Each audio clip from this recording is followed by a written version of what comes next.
ലോകത്ത് നമ്മൾ കാണുന്ന പല പഴങ്ങളും എത്ര വെറൈറ്റികളുണ്ടാവും?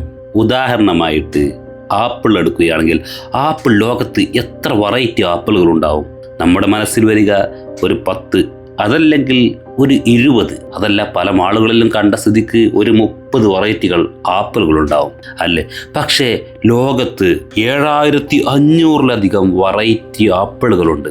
എന്നാൽ ചക്കയോ 300 വെറൈറ്റി ചക്കകളേ ഉള്ളൂ. അപ്പം നമ്മൾ വിചാരിക്കും മാങ്ങ അതിലധികം ഉണ്ടാവുമെന്ന്. 7500 ആപ്പിൾ ഉണ്ടാകുമ്പോൾ നമുക്ക് തന്നെ പെട്ടെന്ന് തിരിച്ചറിയാൻ കഴിയുന്ന ഒരുപാട് മാങ്ങകൾ നമ്മുടെ മനസ്സിൽ കടന്നു വരും. അപ്പോൾ മാങ്ങകൾ എത്ര വെറൈറ്റി ഉണ്ടാവും ലോകത്ത്?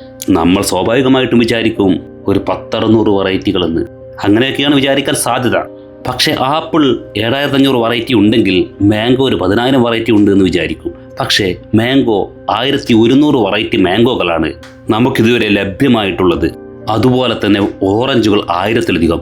എന്നാൽ ഏറ്റവും കൂടുതൽ വെറൈറ്റികളുള്ള പഴം ഏതാണെന്ന് ചോദിച്ചാൽ അതിനുത്തരം മുന്തിരിയാണ്.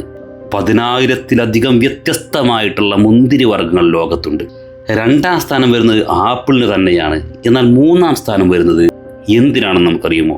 അത് നമുക്ക് ചില ആളുകൾക്ക് പരിചയമുണ്ടാകും. സബർജിൽ എന്ന് പറയുന്ന ഒരു പ്രത്യേക പഴം. അതിൻ്റെ തന്നെ വകഭേദമായിട്ടുള്ള പിയേഴ്സ് എന്ന് പറയുന്ന പഴമുണ്ട്.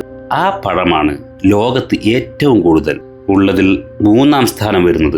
ഇപ്പോൾ നമുക്കതിൻ്റെ വ്യത്യാസങ്ങൾ മനസ്സിലായി. നമ്മൾ വിചാരിക്കുന്ന പോലെയല്ല.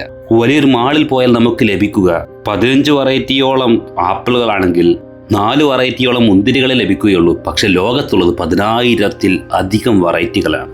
എന്താണ് നിങ്ങളുടെ അഭിപ്രായം?